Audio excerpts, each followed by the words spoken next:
अस्सलाम वालेकुम dear student, practical coaching से मैं आप लोग हिम्मत नाजिम।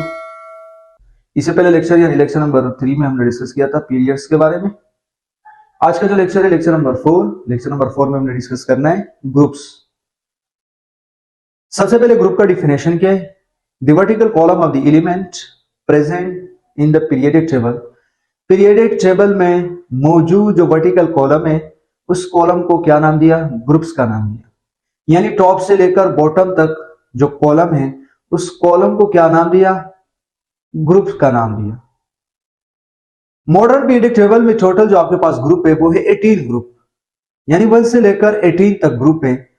लेकिन जितने भी ग्रुप्स है उनको तो हम डिस्कस नहीं कर सकते हैं।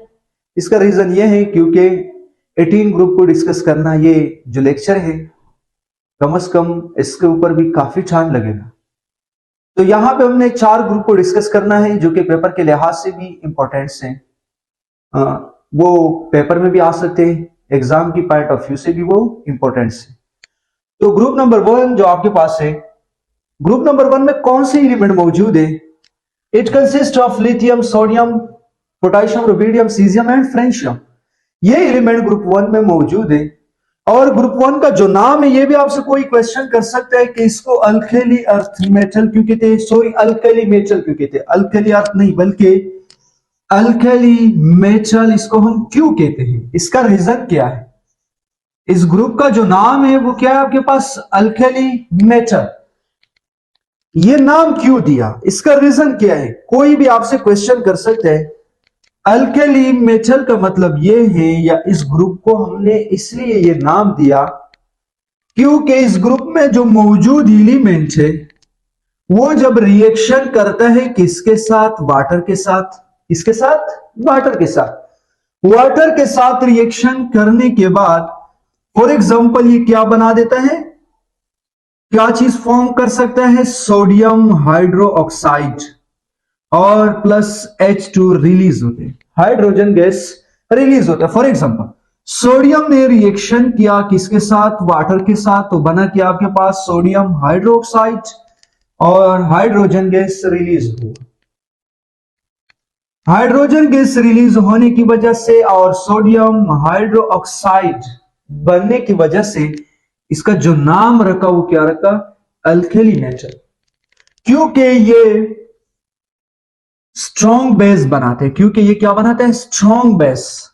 क्या बनाता है? Strong base. स्ट्रॉन्ग बेस बनाने की वजह से इसको जो नाम दिया वो अल्कली मेटल का नाम दिया। ये जो आपके पास एलिमेंट है ये जब वाटर के साथ रिएक्शन करता है तो ये स्ट्रॉन्ग बेस बना देते हैं। स्ट्रॉन्ग बेस बनाने की वजह से इसको जो नाम दिया वो अल्कली मेटल का नाम दिया।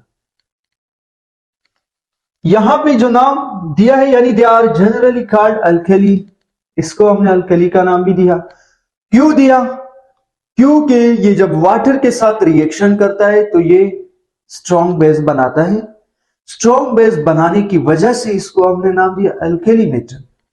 ये जो आपके पास सोडियम ऑक्साइड ये स्ट्रॉन्ग बेस है, ये सोलेबल इन वाटर है, ये वाटर में सोलेबल है। ठीक है, ये आपके पास ग्रुप नंबर 1 है। ग्रुप नंबर 2 की तरफ मूव करते हैं। ग्रुप नंबर 2 में कौन से एलिमेंट मौजूद है? It consist of beryllium, magnesium, calcium, strontium and barium और आपके पास क्या है? रेडियम। ये एलिमेंट आपके पास ग्रुप 2 के अंदर मौजूद है। ठीक है, उसके बाद आर्काइड अल्कलाइन अर्थ मेटल। यहां पे क्वेश्चन आपसे किस चीज के बारे में पूछ रहे हैं कि इसको अल्कलाइन अर्थ मेटल का नाम क्यों दिया? ये भी आपसे कोई क्वेश्चन कर सकता है।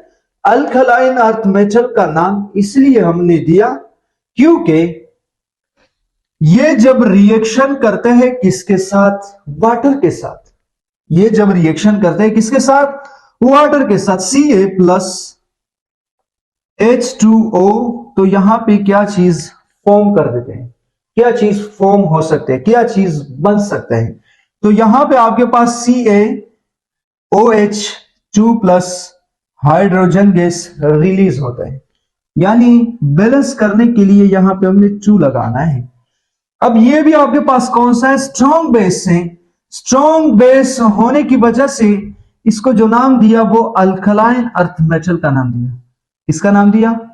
अल्कलाइन अर्थ मेटल का नाम दिया।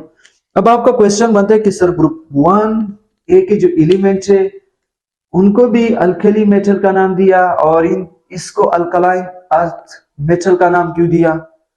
तो यहां पे भी यह नाम क्यों नहीं दिया कि अल्कली का नाम क्यों नहीं दिया, अल्कलाइन अर्थ मेटल का नाम क्यों दिया? इसका रीजन क्या है? क्योंकि ये भी स्ट्रॉन्ग बेस बनाता है, वो भी स्ट्रॉन्ग बेस बनाता है। तो फर्क क्या है? फर्क ये है कि इनके आउटर मोस्ट शेल में 2 इलेक्ट्रॉन होते हैं और इनके आउटर मोस्ट शेल में 1 इलेक्ट्रॉन होते हैं। 1 इलेक्ट्रॉन होने की वजह से उसको अलग नाम दिया अल्कली मेटल। इसको अलग नाम इसलिए दिया क्योंकि इनके आउटर मोस्ट शेल में कितने इलेक्ट्रॉन है? 2। इसका जो नाम है वो अल्कलाइन अर्थ मेटल। अब आपका क्वेश्चन बनते है कि अर्थ क्यों लगा दिया? यहां पे जो आपने अर्थ लिखा है इसका क्या रीजन है? इसका मतलब यह है कि इसके जो ऑक्साइड्स हैं, किसके ऑक्साइड्स? अल्कलाइन अर्थ मेटल, यानी अल्कलाइन के जो ऑक्साइड्स है वो एग्जिस्ट कर रहा है कहां पर? इन अर्थ, यानी दियर ऑक्साइड एग्जिस्ट इन अर्थ। इनके जो ऑक्साइड्स है वो अर्थ पर मौजूद है, एग्जिस्ट कर रहा है, और यानी एग्जिस्ट करने की वजह से, एग्जिस्ट होने की वजह से इनके जो ऑक्साइड है वो अर्थ पर मौजूद होने की वजह से यहां पे हमने अर्थ का नाम इसलिए लगाया। क्यों लगाया? क्योंकि इनके जो ऑक्साइड है वो अर्थ पर एग्जिस्ट करता है, एग्जिस्ट करने की वजह से क्या नाम दिया? Alkaline earth metal. ये था आपके पास ग्रुप नंबर 2। अब हम मूव करते हैं ग्रुप नंबर 17। ग्रुप नंबर 17 का जो नाम है वो भी आपको पता है कि इसका जो नाम है वो है हेलोजन फैमिली। क्या नाम है इसका? हेलोजन फैमिली, या हेलोजन भी कह सकते हो, हेलोजन्स। ठीक है। अब आपका क्वेश्चन आता है कि सर इसका मतलब क्या है? ग्रुप नंबर 17 को आपने हेलोजन्स का क्या ये नाम क्यों रखा? इसका रीजन क्या है? नंबर 1, हेलोजन नाम इसलिए हमने रखा क्योंकि हेलोजन का मीनिंग सबसे पहले क्या होता है? हेलोजन का मीनिंग होता है, हेलोजन का जो मीनिंग है वो है साल्ट फार्मिंग, साल्ट फॉर्मिंग। ठीक है, साल्ट का बनना। ग्रुप नंबर 17 के जो एलिमेंट है ये जब मेटल के साथ रिएक्शन करते हैं, किसके साथ? मेटल के साथ।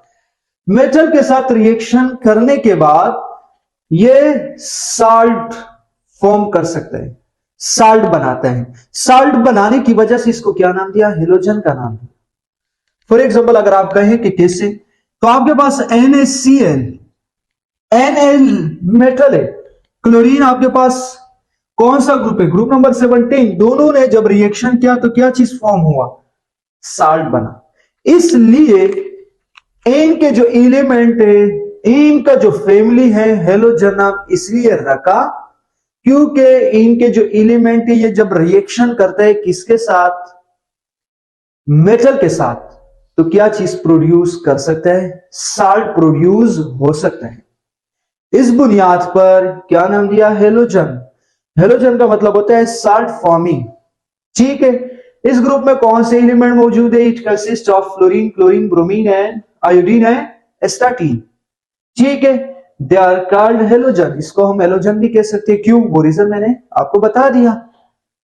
Group number 18, it consist of helium, neon, argon, krypton, xenon and radon. यहां पे जो एलिमेंट है उनका जो नाम है वो मैंने आपको बता दिया। इस ग्रुप के अंदर ये एलिमेंट मौजूद होते हैं। दूसरा जो पॉइंट है, they are called noble gases. इसको हम नोबल गैस भी कह सकते हैं। यानी ग्रुप नंबर 18 का जो नाम है वो है नोबल गैसेस। अब आपका क्वेश्चन बन सकते हैं कि सर इसको नोबल गैस का नाम क्यों दिया? नोबल का मतलब होता है शरीफ। गैस का नाम इसलिए दिया क्योंकि यहां पे जितने भी एलिमेंट है वो गैस की फॉर्म में एग्जिस्ट करता है। गैस की फॉर्म में एग्जिस्ट करने की वजह से गैस का नाम दिया। नोबल इसलिए दिया क्योंकि नोबल का मतलब होता है शरीफ फैमिली या नोबल फैमिली। नोबल का मतलब होता है शरीफ। ये जितने भी एलिमेंट है ये शरीफ है। शरीफ का मतलब ये है कि ये किसी के साथ रिएक्शन में ज्यादातर हिस्सा नहीं लेते हैं। ये रिएक्टिविटी कम शो करता है। कम शो करने की वजह से इसको जो नाम है वो क्या दिया? नोबल गैस का। क्योंकि इनके आउटर मोस्ट शेल में 8 इलेक्ट्रॉन कंप्लीट होते हैं हीलियम के अलावा। हीलियम के आउटर मोस्ट शेल में कितने इलेक्ट्रॉन होते हैं? 2। उनका जो पहला शेल है उनमें 2, क्योंकि उसने डॉबलेट रूल को फॉलो किया है, उसको इलेक्ट्रॉन लेने देने की कोई जरूरत नहीं। इस तरीके से नियॉन के आउटर मोस्ट शेल में कितने इलेक्ट्रॉन होते हैं? 8। आर्गॉन के भी 8। बाकी जितने भी एलिमेंट मौजूद है इस ग्रुप में, उनके आउटर मोस्ट शेल में 8 इलेक्ट्रॉन मौजूद होने की वजह से रिएक्शन में हिस्सा नहीं लेते।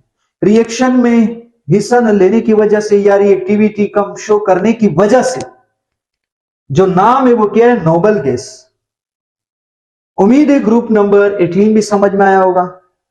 एक दूसरा क्वेश्चन है कि नॉर्मल एलिमेंट्स कौन से? नॉर्मल एलिमेंट्स, ये कभी कभार पेपर में क्वेश्चन पूछ सकते हैं।